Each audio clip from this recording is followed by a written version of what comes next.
안녕하세요. 오늘도 사연 살롱을 찾아주셔서 감사합니다. 얼마 전 둘째를 출산한 30대 주부예요. 여자는 출산을 앞두면 친정엄마 생각이 난다고 하잖아요. 하지만 전 조금 달랐어요. 둘째 출산을 앞두고 시어머니 생각이 그렇게 나더라고요. 시어머니하고 사이가 좋았냐고요?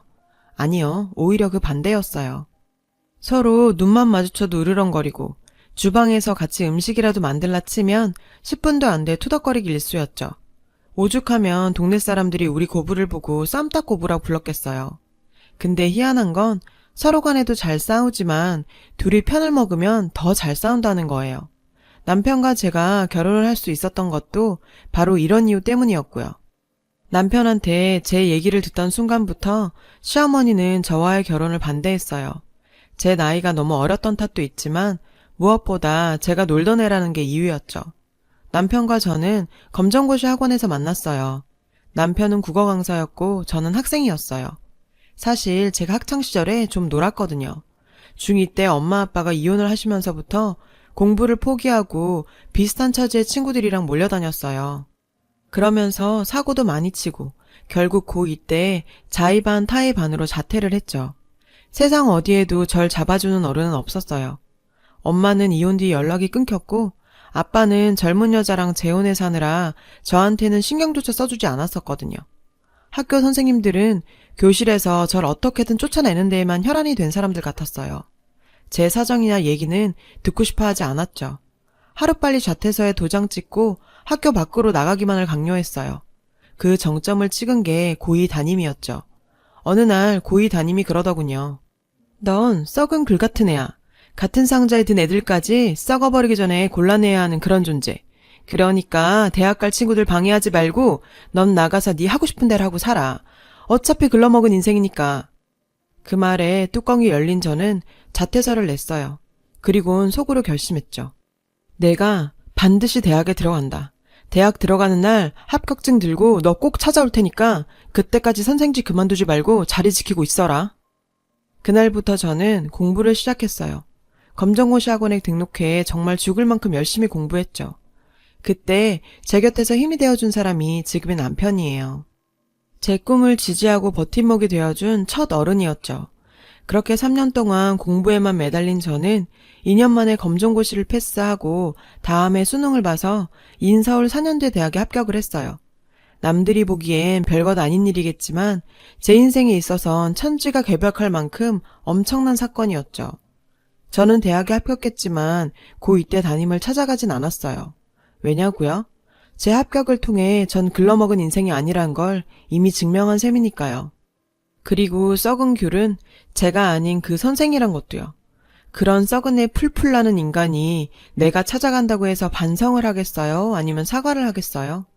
오히려 자기 덕분에 대학 들어간 줄이나 알라는 망언이나 해댔겠죠. 그래서 그런 일에 시간 쓰느니 차라리 내 인생에 도움이 됐던 사람을 찾아가 감사 인사를 하는 게 낫겠다고 생각했어요. 바로 검정고시 학원 강사였던 남편이요. 합격 소식을 들은 남편은 저보다 더 기뻐했어요. 잘 버텼다고, 기특하다고 제 머리를 쓰다듬어 주었죠. 그 분위기 탓이었을까요? 전 그동안 꼭 참아왔던 제 마음을 고백해버렸어요. 좋아한다고요. 그랬더니 글쎄 남편 얼굴이 굳어버리더라고요. 그럴 만도 했죠. 12살이나 어린 제자가 갑자기 들이대니까 얼마나 황당했겠어요. 그래서 전 쌤, 뭘 또 그렇게 놀라요. 여자한테 대시 처음 받아봐요? 하긴 그러니 그 나이 먹도록 여자친구가 없지. 암튼 쌤은 제가 찜했으니까 앞으론 절 좀 여자 보듯 해주세요. 계획에 없던 선전포고를 한 저는 그날 이후 남편한테 뒤지지 않는 사람이 되기 위해 또다시 열공 모드에 돌입했어요. 그러면서도 짬짬이 남편을 찾아가 대시를 했고 대학을 졸업할 무렵이 되어서야 드디어 남편과 사귀게 되었죠. 지금에 와서 생각해보면 내가 몇 년간이나 그렇게 목을 맬 정도로 내 남편이 대단한 남자였나 싶기도 하지만요. 그 이후 2년 정도 연애를 했어요. 그러는 사이 저는 남편이 일하는 학원에 수학 강사로 취직을 했고 얼마 뒤 남편은 당시 원장이던 선배로부터 학원을 인수해 검정고시 학원 원장이 되었죠. 한 직장에서 매일 보는 건 좋은데 늘 붙어있다 보니 따로 데이트는 안 하게 되더라고요. 친구들은 남친이랑 남이섬에 갔네, 강남 유명 레스토랑에 가서 칼질을 했네, 이러는데 전 늘 남편이랑 교무실에서 김밥이나 떡볶이 같은 분식이나 먹고 있고. 근데 그땐 그런대로 좋았어요. 내 인생에서 처음 내 편을 갖게 된 기분에 취해 살았으니까요. 하지만 결혼 얘기가 오가면서부터 또 다시 전 상처를 받게 됐어요. 시어머니께서 결혼을 반대하셨거든요. 남편도 난감해 하더라고요. 그래서 제가 어머님을 직접 찾아뵙고 설득해 보겠다고 했죠. 사실 제 남편이 사람도 좋고 다 좋은데 좀 흐릿해요. 무대뽀 정신이 부족하다고 할까? 암튼 그래서 제가 직접 시어머니를 찾아갔죠. 당시 시어머니는 시장통에서 생선가게를 하고 계셔서 그리로 찾아갔어요. 어머님은 제 인사를 받자마자 손사래를 치며 시간 낭비 말고 돌아가라고 하시더군요. 그때였어요. 젊은 부부가 생선을 손으로 만지작거리자 어머님이 불같이 화를 내시는 거예요. 그랬더니 덩치 큰 남편이 칠 듯이 달려들며 사면 될 거 아니냐고 오히려 화를 내더군요. 그랬더니 어머님도 지지 않고 그럼 네가 만진 생선 다 사가라고 하셨죠. 그러자 부인이 나서서 생선이 부서진 것도 아닌데 왜 다 사라느냐며 난리를 쳤고 순식간에 시장통은 시끌벅적하게 됐어요. 사람들이 하나둘 모여들고 싸움은 점점 커졌죠. 급기야 남자는 자판을 발로 차며 무력을 행사하기 시작했어요. 상대적으로 연세가 많으신 어머님은 힘에서 밀리기 시작했고요. 그때였어요. 남자가 밀치는 바람에 어머님이 바닥에 나동그라지셨죠. 야, 이 새끼야, 우리 엄마 건들지 마! 그 광경에 헷가닥한 저는 그대로 소리 지르며 달려들어 남자를 발로 차버렸어요. 그리고 그 순간부터 개판이 됐죠. 어머님과 저 그리고 상대 부부가 뒤엉켜서 아우 어마어마했죠. 덕분에 저는 고등학생 때 이후 발길을 끊었던 파출소에 시어머님과 함께 나란히 가게 되었어요. 알고 보니 어머님은 그 동네 쌈딱으로 유명하시더라고요. 어머님을 보자 경찰이 대뜸 아이고 아주머니 또 오셨어요. 이러더라고요. 암튼 그날 싸움은 남자가 먼저 저희 어머님을 밀쳤기 때문에 그쪽이 80%, 저희가 20% 책임을 지기로 하면서 끝이 났어요. 파출소를 나오면서 전 어찌나 창피하던지 이 결혼은 이렇게 물 건너갔구나 했죠. 그런데 그래도 네가 놀던 애라 그런가 의리는 있구나. 조만간 상원이 통해 연락할 테니 그땐 멀쩡한 얼굴로 보자. 전 그렇게 몸빵으로 결혼 승낙을 받았어요. 제 얘기를 들은 남편은 배꼽을 잡고 웃더군요. 그리곤 마치 예언처럼 자기랑 우리 엄마 은근히 케미가 잘 맞겠는걸? 이러는 거 있죠. 그리고 그 말은 정말 실현이 됐어요. 어머님과 전 그 시장통에서 알아주는 우주 최강 명콤비 쌈딱이 됐거든요. 남편이 그러더라고요. 저랑 시어머니는 전생에 부부였을 거라고. 그렇게 싸우면서도 합이 잘 맞으니 말이에요. 그런데 2년 전 어머님이 미국 사는 아주버님네를 따라 미국으로 가시면서 쌈딱 콤비의 신화는 깨져버렸어요. 사실 이 과정에서 저와 어머님 사이는 완전히 벌어졌고요. 시집와서 5년간을 저는 시어머니를 모시고 살았어요. 저라고 남편이랑 단 둘이서 꿀 떨어지는 신혼을 보내고 싶지 않았겠어요. 그래도 어머님 생각해서 같이 살기로 했던 건데 그간의 정은 어디 가고 어쩜 뒤도 안 돌아보고 가세요? 그렇게 가시고는 2년째 연락도 없으세요. 저희가 연락을 해도 그때마다 주무신다거나 아주버님이랑 마트 가셨다거나 암튼 이런저런 핑계로 저희 전화도 피하셨죠. 아무리 오매불만 기다려왔던 큰아들네랑 살게 돼서 좋으시다지만 그래도 저희한테 너무하신 거 아니에요? 그래서 저도 그땐 전화도 안 했어요. 그참에 연 끊고 살 마음으로요. 그런데 그러던 어느 날이었어요. 삼겹살을 사러 정육점에 갔는데 정육점 아주머니가 그러시는 거예요. 얼마 전 시고모님이 입원해 계신 포천 어느 요양병원에 갔었는데 거기서 저희 어머님이랑 똑 닮은 분을 봤다고요. 혹시 자기 시어머니 미국 보내드린 게 아니라 요양병원에 보낸 거 아냐? 기가 막혔죠. 저희 부부가 작당해서 시어머니를 요양병원에 강제 입원시킨 것처럼 말하더라고요. 그래서 남의 집 일이라고 함부로 짓거리지 말라고 한 소리 해주고 나왔어요. 그런데 집에 와서도 자꾸 그 말이 걸리는 거예요. 지난 2년 동안 어떻게 매번 저희가 전화를 할 때마다 주무시거나 마트를 가시죠? 그래서 그날 밤 정육점 아주머니한테 들은 얘기를 남편한테 했어요. 그리고 남편을 시켜 큰 집에 전화를 해보라고 했죠. 이번에도 형님이 전화를 받더라고요. 남편은 정중하게 어머님이랑 통화 좀 할 수 있겠냐고 물었죠. 그랬더니 이번에도 형님은 어머님이 주무신다고 말하는 거예요. 그래서 전 전화기를 빼서 들곤 어머님을 깨워서라도 바꿔달라고 소리쳤어요. 그랬더니 형님은 무식하게 굴지 말라며 안 바꿔주시더라고요. 무식해요? 2년 동안이나 부모랑 연락이 안 되는데 어떤 자식이 가만히 있겠어요? 형님, 어머님 안 바꿔주는 이유가 있는 거 아니에요? 자꾸 이렇게 어머님이랑 통화 못하게 막으시면 저희 당장 미국으로 가요? 그럴까요? 그러자 형님은 마음대로 해보라며 전화를 끊었어요. 전 남편한테 당장 미국행 비행기표 알아보자고 그랬어요. 그랬더니 남편이 그러더군요. 제발 그만 좀 해. 어떻게 넌 늘 그렇게 감정대로 움직이니? 전화를 못 바꿔줄 때는 다 그럴 만한 이유가 있겠지.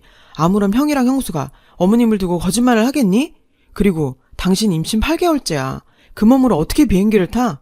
그러니까 쓸데없이 분란 일으키지 말고 제발 우리 좀 조용히 좀 살자. 남편은 결혼해서 처음으로 저한테 화를 냈어요. 전 그날 밤새 한숨도 못 자고 뜬 눈으로 지새웠죠. 그리고 다음날 아침 일찍 정육점으로 갔어요. 아줌마, 그 요양병원 포천 어디라고 했죠? 정육점 아주머니한테 요양병원 주소를 알아냈어요. 만삭의 몸으로 차를 끌고 포천으로 내려갔습니다. 너무 외진 곳에 있어서 알고 가지 않으면 찾지도 못하겠더라고요. 병원에 들어가 어머님 성함을 대고 환자를 찾아봤지만 글쎄 없다는 거예요. 그래서 역시 정육점 아주머니가 잘못 본 모양이다 생각하고 돌아서려는데 저 멀리서 싸우는 소리가 들리지 뭐예요. 그 목소리는 분명 저희 시어머니였어요. 전 간호사에게 지금 싸우고 있는 저분 누구냐고 물었죠. 그랬더니 환자 정보는 함부로 알려줄 수 없다며 돌아가라더군요. 전 하는 수 없이 돌아서는 척 하다가 간호사들이 방심하는 틈을 타 복도를 내달렸어요. 어머님, 저예요, 승혜. 어머님, 여기 계시죠? 어머님! 목이 터져라 어머님을 불렀어요. 저는 필사적으로 달렸지만 무거운 몸 때문에 얼마 못 가 간호사들한테 붙잡혔죠. 그렇게 질질 끌려 나오는데 병실에서 한 노인이 나오는 거예요. 하얗게 샌 머리에 깡마른 몸으로 말이죠. 맙소사, 정말 우리 어머님이었어요. 승혜야. 어머님은 절 보시자 눈물이 그렁한 눈으로 간호사들한테 소리치셨어요. 이 망할 놈의 새끼들이 어디 감히 내 며느리를 건드려. 당장 놔라 이 썩을 놈들아. 어머님은 녹슬지 않은 실력으로 욕설을 퍼부으시며 제게 다가오셨어요. 전 그런 어머님을 보자 눈물이 터져버렸어요. 어머님, 이게 뭐예요? 왜 이렇게 늙었어? 완전 할머니 됐잖아. 너무도 변해버린 어머님 몰골에 기가 막히고 화가 나서 한참을 엉엉 울었어요. 입술을 꽉 깨물고 눈물을 참던 어머님도 끝내 울음을 터뜨리셨죠. 우리 쌈딱 고부는 그렇게 병원 바닥에 주저앉아 꺽대며 한참을 울었어요. 저는 그 길로 남편한테 전화를 걸어서 이 사실을 알렸죠. 전화를 받고 한 걸음에 달려온 남편은 병원 측에 가족증명서를 제출하고 동의서에 서명을 한 뒤 어머님이 빼내올 수 있었어요. 제 예상대로 어머님을 병원에 입원시킨 건 아주버님 내외였어요. 쓰레기 같은 것들. 그날 밤 전 어머님께 물었죠. 도대체 어떻게 된 일이냐고요. 미국에 도착하고 얼마 안 되고부터 형님은 어머님께 돈 얘기를 꺼냈다고 하더군요. 경기가 안 좋아 아주버님 하는 일이 어렵다며 건물을 팔아주십사 했다고요. 건물이요? 어머님한테 무슨 건물이 있어요? 그동안 저는 몰랐던 사실인데 어머님이 예전에 돈놀이를 하셨었대요. 그때 돈을 꽤 모았고 그 돈으로 도려변에 작은 건물을 하나 사셨나 봐요. 없는 셈 치고 묵혀뒀더니 어느새 몇 배로 올라 현재 50억 가까이 됐다고요. 헐, 몰랐어요. 시장 통해서 생선 팔며 100원짜리 하나에 목청 높이시는 분이 50억짜리 건물을 가지고 계시다니. 암튼 어떻게 알았는지 형님은 하루가 멀다 하고 어머님께 건물을 팔아달라 닥달을 해댔고 어머님은 안 된다고 그건 줄 사람이 따로 있다고 버티셨대요. 어르고 달래도 시어머님이 꼼짝도 않자 형님은 본성을 드러내더래요. 언제부턴가 아주버님 몰래 어머님을 굶기고 대놓고 폭언을 일삼았나 봐요. 아주버님 오실 시간에 맞춰서 집안을 난장판을 만들어 놓곤 옷을 찢고는 그게 다 어머님이 한 짓이라고 거짓말을 했다고요. 그렇게 드세던 시어머니도 미국에서 오갈 곳도 없이 그런 상황이 왔으니 심신이 많이 쇠약해지셨던 거죠. 어머님은 아주버님한테 거짓말이라고 오히려 며느리가 자기를 굶기고 못할 말 다 했다고 했지만 아주버님은 어머니, 제발 그만 좀 하세요. 치매 걸린 어머니 모시느라 저 사람 신경안정제 먹으면서 살아요. 어머님한테 가슴욕 들으면서도 울면서 하루하루 버티는 사람이라고요. 저 사람이 불쌍하지도 않으세요? 하루가 멀다 하고 집안에 분란이 일자 아주버님은 형님 뜻에 따라 어머님을 요양병원에 보내기로 한 거죠. 그렇게 어머님은 돈에 눈이 먼 큰며느리 때문에 한순간에 치매 노인으로 낙인이 찍혔고 얼마 뒤 형님 손에 이끌려 지금의 요양병원에 입원하게 되신 거였어요. 그런 시어머니한테 형님이 마지막으로 한 말은 정말 충격적이었죠. 어머니, 살아선 여기서 못 나오실 거예요. 건물은 좀 천천히 갖는다 생각하죠 뭐. 어차피 어머님 돌아가시면 저희 손에 들어올 건물이니까. 그 말을 들은 저는 그깟 건물 줘버리지 그랬냐 했어요. 그랬으면 그런 고생을 안 해도 되지 않았겠냐고요. 그랬더니 이년아, 그게 얼마짜린데 그걸 줘. 줘도 내 빤스 한 장 안 빨아준 그딴 년한텐 절대 안 준다.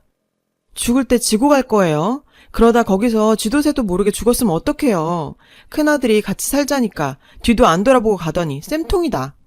내가 그때만 생각하면 진짜 어머님이랑 말도 섞기 싫어요. 제가 지난날 서운했던 감정을 털어놓자 어머님이 그러시더라고요. 이년아, 너도 남편이랑 자식 새끼 끼고 알콩달콩 살아봐야 될 거 아니야. 언제까지 시애미 끼고 살 생각이야? 지 생각해서 미국으로 가줬더니 뭐가 어쩌고 어째? 아무렴 내가 모가지 뻣뻣한 큰며느리가 좋아서 그 집에 살겠다고 했겠냐. 으이그 맹추야. 몰랐어요. 어머님이 그런 생각으로 미국으로 가셨는지는. 이게 다 어머님이 저 위해 주시려다 당한 일이라고 생각하니 너무 미안해서 감정이 추스려지지 않더라고요. 그래서 그냥 어머님 등을 꼭 안고 울었어요. 어깨가 들썩일 정도로 꺽꺽대면서요. 다음날 저는 미국 형님한테 전화를 걸었어요. 포천에 있는 요양병원에서 어머님이 돌아가셨다는 연락이 왔다고요. 장례를 치러야 하니 당장 들어오시라고요. 수화기 너머의 형님 목소리는 슬픈 척 연기를 했지만 순간순간 들뜬 기색이 엿보였죠. 그리고 이틀 뒤 아주버님 내외는 한국으로 들어왔어요. 공항으로 마중을 나간 남편과 저는 두 분을 차에 태운 뒤 바로 경찰서로 갔죠. 동서, 장례식장으로 바로 안 가? 경찰서는 왜 온 거야? 전 사망 확인서에 자식들 사인이 들어가야 한다고 거짓말을 하곤 그 내외를 경찰서로 데리고 들어갔어요. 그리고 내외는 형사과로 들어가자마자 얼굴이 하얗게 질렸죠. 형사 앞에 시어머니께서 멀쩡하게 앉아 계셨거든요. 전현이요. 전현이 날 요양병원에 감금하고 내 건물을 가로채려고 했어. 그뿐인 줄 알아요? 미국에 있을 때 툭하면 날 때리고 욕하고 언제든 버릴 수 있다고. 전현 좀 처벌해주세요. 전현 좀. 형님은 그 와중에도 쇼를 하더군요. 어머니, 정말 왜 이러세요? 저요, 어머님 때문에 힘들어요. 형사님, 저희 어머님이 치매가 심하셔서 저렇게 생사람을 잡으세요. 보다 못한 제가 한마디 했어요. 쇼하고 앉아있네. 야, 너 어디서 그런 씨도 안 먹힐 거짓말을 해? 어머님이 뭐? 치매? 네가 이럴까봐 병원 가서 진단받아왔어. 의사 선생님이 그러더라. 우리 어머님 아주 짱짱하시다고. 동계상도 빠르고 기억력이 나보다 좋더라. 근데 뭐? 치매? 이게 확 어디서? 그리고 아주버님, 제정신이에요? 아무리 여편네가 좋아도 그렇지. 와이프가 치매란다고 병원 진단 한번 안 받아보고 그 말을 믿어요? 이거 완전 똥멍청이 아냐. 당신 여편네가 당신 엄마를 죽일 뻔했는데 근데도 한 번도 의심 안 하고 와이프 말만 믿었다고요? 진짜 대단하다. 이봐요, 재수씨. 함부로 말 좀 하지 마세요. 설사 내가 실수를 했다고 쳐도 그땐 상황상 그럴 수밖에 없었어요. 뭘 알지도 못하면서. 그리고 아무리 놀던 버릇 못 버렸다 해도 손윗 사람한테 2년 전년이 말이 됩니까? 아주버님은 이 와중에도 형님 편을 들더라고요. 제가 반말 좀 했다고 절 나무라는 거예요. 그랬더니 야, 이 미친놈아. 그래, 작은 애가 네 여편네한테 욕하는 건 그렇게 가슴에 맺히고 네 여편네가 네 애미 이 꼴로 만든 건 아무렇지도 않냐? 이런 썩을 놈의 새끼 같으니라고. 이봐요, 형사 양반. 난 저 두 연놈 절대로 용서 못하니까 당장 잡아 가둬주쇼. 에라이 썩을 놈들아, 이 똥물에 튀겨 죽어도 모자랄 것들아. 이번에도 어머님과 전 쌈딱 콤비로서 최선을 다해 아주버님 내외와 싸웠어요.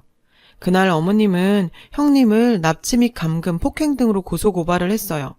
그리고 어머님의 사망 소식을 들은 형님이 한국으로 오기 전 부동산에 열악해 건물을 매각해달라고 했던 사실까지 추가로 드러나 죄목이 하나 더 늘게 됐죠. 참, 사람이 어쩌면 저럴 수 있을까요? 어머님이 돌아가셨다는데 건물부터 팔 생각을 하다니. 인겁을 쓰고 어떻게 저럴 수 있는지 정말 이해가 안 돼요. 전 그날 경찰서에서 혼신의 힘을 다해 싸운 탓에 예정일보다 2주나 빨리 출산을 했어요. 제가 진통으로 고생하는 동안 어머님은 옆에서 제 손을 꼭 잡아주셨고요. 그리곤 이렇게 말씀하셨죠. 순산만 해라. 그러면 그 건물 너 주마. 아들놈의 새끼들도 다 필요 없다. 지 마누라한테 빠져서 지 애밀 모른 척한 놈이나 만상 마누라가 지 애미 찾아 나설 동안 방구석에 뭉개고 있었던 놈이나 다 똑같아, 애쓰글 놈들. 너 아니었으면 내가 이렇게 살아남을 수 있었겠냐? 이게 다 네 공이다. 그러니까 그 건물은 네 남편한테 10원어치도 주지 말고 네가 다 가져라. 대신 나중에 내가 혹시 치매 들거든 똥기저귀는 빨아줘야 한다. 건물을 주신다니 정말 고맙긴 했지만 진통 때문에 힘들어 죽겠는데 옆에서 계속 떠드시니까 화딱지가 나서 그만. 아우, 어머니 시끄러워요. 아파 죽겠는데 뭐라는 거예요. 똥기저귀는 무슨. 하고 질러버렸지 뭐예요. 어쩌겠어요. 이렇게 생겨먹은 걸. 어머님도 이해하시겠죠. 미운정 고운정 다 든 우리 고부 정말 전생의 부부였을까요? 이제는 남편보다 어머니 보면서 삽니다. 어머님 건강하게 오래오래 같이 살아요. 제 얘기를 들어주셔서 감사해요. 모두 건강하세요. 여러분 사연 댓글에 응원과 현명한 조언 부탁드려요. 좋아요와 구독은 저에게 큰 힘이 됩니다. 오늘도 좋은 일 가득하세요.